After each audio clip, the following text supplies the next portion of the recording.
Okay, guys, I got my water, which quite frankly I need, my notes that I definitely need, and a hell of a lot of questions, which, guys, I honestly don't need. But let's do this. Hi guys, my name is Maria Park and this is Approach to Nerd, and in this episode we are reviewing Yashahime episode 15 entitled Farewell Under the Lunar Eclipse, which should have been entitled Farewell Under the Lunatic Eclipse because this episode was crazy. So let's just break it down. Lord RIKU is narrating this entire story for us, which makes sense because he's shady and actually is a lot more involved than we thought. So Hosenki is making a brand new black rainbow pearl, and he used Lady Izuyoi, or Inuyasha's mother's rouge, and the rainbow pearl from RIKU to create this brand new black rainbow pearl in 4 years. Now the process is usually 100 years, but because RIKU helped him out, he was able to do it in 4. That's a warning sign right there. And then RIKU says, well, what are you going to do with it? Which he knows what he's going to do with it. And Hosenki's like, oh, I'm going to take it to Sir Inuyasha.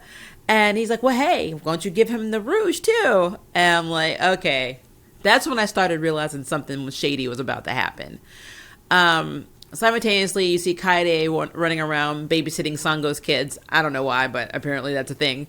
And she's talking to a villager, and the villager says, hey, we're still finding remnants of Roothead. And this is a month after he was defeated. So they kind of set up the whole Roothead and the Tree of Ages scenario right there. So even Kaede is like, I don't get why this demon is like still hanging around, you know, he should be dead or gone. So Hosenki goes and he sees Inuyasha, and he gives him the black rainbow pearl, and then he says, hey, do you have my father's special technique, the adamant barrage? And of course Inuyasha's like, yeah. And he's like, well, why don't you show it to me? I really want it. I'll give you the black rainbow pearl if you show me this technique. So Inuyasha, of course I'll show out. So he does it, and he gets sitted because he took out part of him and Kagome's house roof, the roof of their house, because he didn't think about that part. It's really too close to the house. So he does that, and then they start talking about the fact that he now has 2 of his mother's keepsakes, and that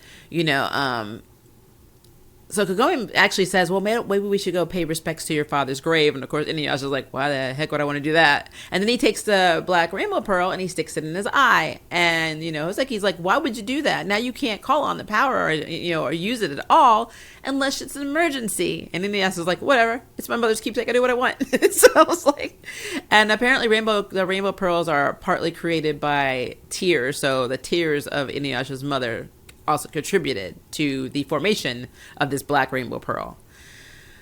Okay, so then we see it's a few months later, because Kagome at this point is pregnant and Rin is in labor, which means the brothers were getting down in Kaide's village. I'm just saying. I'm like, both of the brothers knocked their women up.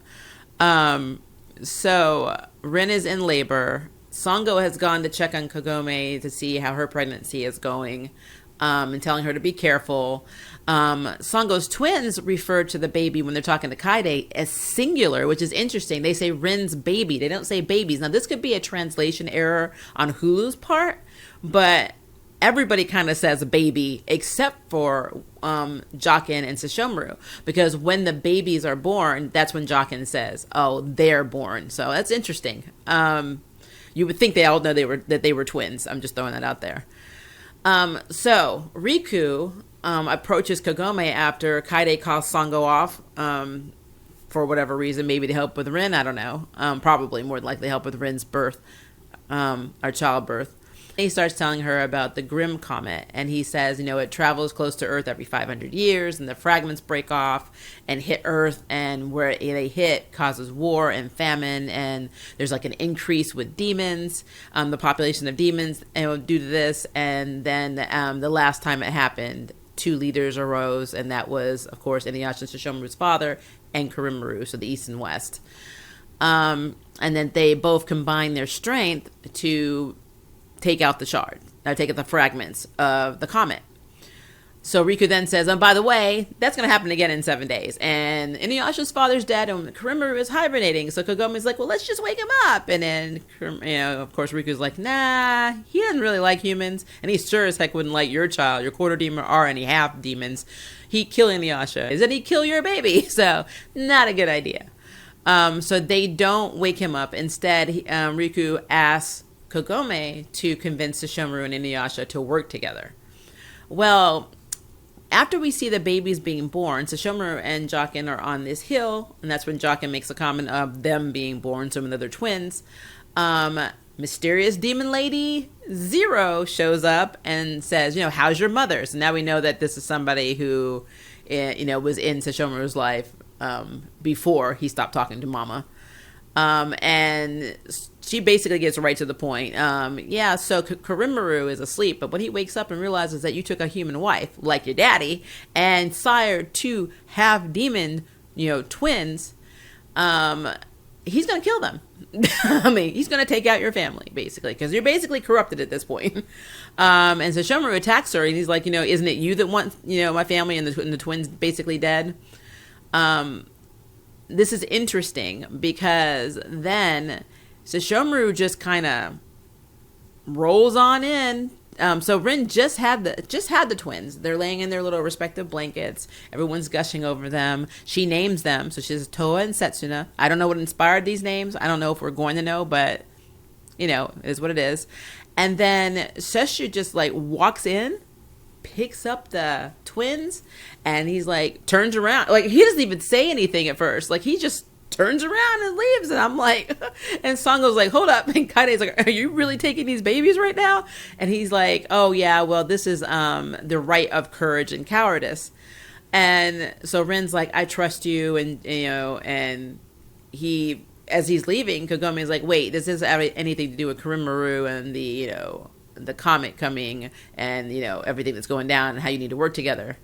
And he doesn't say anything. But then Jokin gives Kagome a paper that shows the time and place where Sesshomaru is going to take out those fragments. So he's like, I know that Sesshomaru can do it himself, but bring Inuyasha. So whatever. So as Sesshu is leaving, he's attacked by Joka, who's a leader of the Ka demons, and she wants the babies. And he uses his whip and he basically chops off both of her arms. And that's how we get the gold and silver rainbow pearls. And it's interesting because Joka's like, give those back. They were the Ka demon's sacred jewels. And he's like, nah, these are Zero's tears. So those 2 rainbow pearls belong to Zero, are created by Zero. Interesting. Then we see that Sesshomaru brings the babies to the Tree of Ages, and Jokin forms a barrier around them and promises to raise them in Rin's stead. And eventually he would bring Rin there too. So more than likely that's how she got in the freaking tree. Now again, I still I'm trying to figure out how the Tree of Ages plays into this, because that's another shady thing right there. So Sesshu and Jokin meet Inuyasha and Kagome at Sesshomaru's mother's palace, and as Jokin says, thankfully she's not there. Of course, Sesshu uses his Bakusiga, and then Inuyasha finishes off with the Maido Zangetsuha, and they are able to get rid of all of the fragments that are hitting Earth from the comet. Then we kind of fast forward again, and I don't know the time. This is the thing. I don't know. So it's definitely after they defeated or they destroyed the fragments. I don't know if it was a day later, the same day, a month later, but Zero wakes up Kirimaru and tells him that, Sesshomaru married a human and sired 2 twin girls. Because he was originally like, why did you wake me up? I'm sure that Sesshomaru and his brother handled that crap, But he's like, nope. Sesshomaru followed in the steps of his father and took a human wife.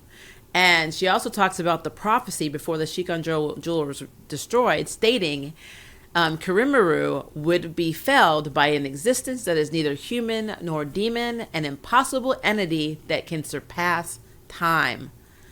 And she basically says that is the definition of a half demon. And so Zero wants the twins, and Miroha, Kagome's baby, killed because they are a threat to Kirimaru.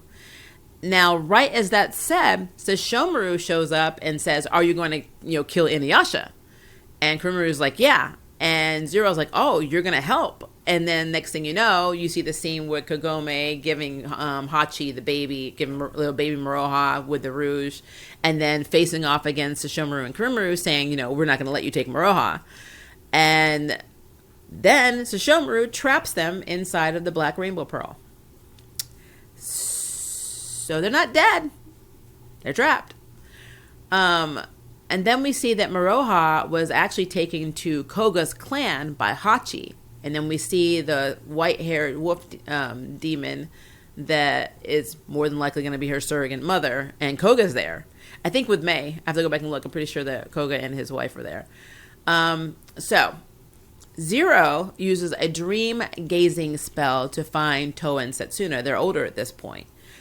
She orders Homura to burn down the forest fires, and Sesshomaru's there, and she's like, if that's okay with you, Sesshomaru-sama, and he just walks away. Now, Jokin is not with him, and Jokin did say, I will protect these girls, and I'll raise these girls in Rinstead. So what I think happened is what I said in my last video. Jokin actually was going to save them, get them out of there, but Toa gets sucked back into the future. So I think he was only able to save Setsuna, but we don't see that. That's the one other thing I wanted to know besides what happened to Sango and Moroku's other daughter is how did Setsuna get out of the forest? Somebody had to save her. Somebody had to raise her because she does not show up to Kaide's until she's at least 12 or 13. I mean, how it looks, she looks only a little bit younger than she is now when she first shows back up on Kaide's doorstep.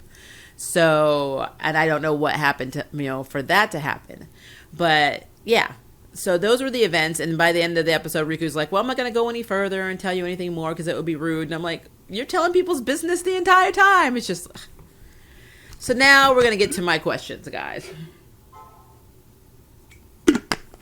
So, I already said I want to know what happened with Setsuna, how she got out of the woods. I still want to know what happened with Sango and Moroku's child because, yes, Kagome and Inuyasha were trapped in the Black Rainbow Pearl, which means they're still alive. I don't know if they've aged. I don't know, if they're stuck in time at the same age, which is interesting because the Black Rainbow Pearl leads to the border of this world and the afterlife. That's basically what it is. So it's interesting that they're trapped inside of that pearl. And I think Sesshomaru is definitely a double agent, obviously. But I think that he has a different plan than what Kirimaru's plans are, obviously. But this is where I have questions, though. I kind of feel like sometimes Kirimaru and his lackeys, and that's what I call them, that they're not trying. They're not actually trying to do anything. And the reason I'm saying that is, if Zero knew that Sesshomaru had taken a human wife and that his wife was pregnant, she was pregnant for 9 months. Why would you wait until after she gives birth to attack them? If they're really an immediate threat, take them out while they're still in the... If you kill the mother, you kill the babies. You just took out two things, two birds with one stone. Same with Kagome. You don't see anybody saying, oh, you're pregnant too with a quarter demon and I need to kill you because your baby's a threat. None of that happens. It's like Kirimaru and his minions are not trying. They're not trying to do anything. Like if they really wanted to kill Inuyasha and Kagome, don't have Sesshomaru suck them into the Rainbow Pearl. Just kill them. They're not trying. I need to know Riku's endgame because remember in episode 8 he says he can only kill what he loves, so that's why he can't kill any of Kirimaru and his minions. He can only kill what he loves. So I want to know who he killed that he loved. I want to know who the heck Riku is because Riku is shady as AF. I'm not saying he orchestrated things. I'm just saying that he knew what was going to happen. And even to this point, like even what we've seen him do from episode 8 on, he has demonstrated that he's not on the girl's side. He even says that he's going to take their rainbow pearls eventually too. Who is Riku? What the hell? Why? Like, I need to know this information because Riku is a linchpin in all of this crap. Kirimaru is only really acting on paranoia caused by Zero in this prophecy. But Riku, I think, is operating on an entirely different, sinister level. And that is the story that I need to know in this series.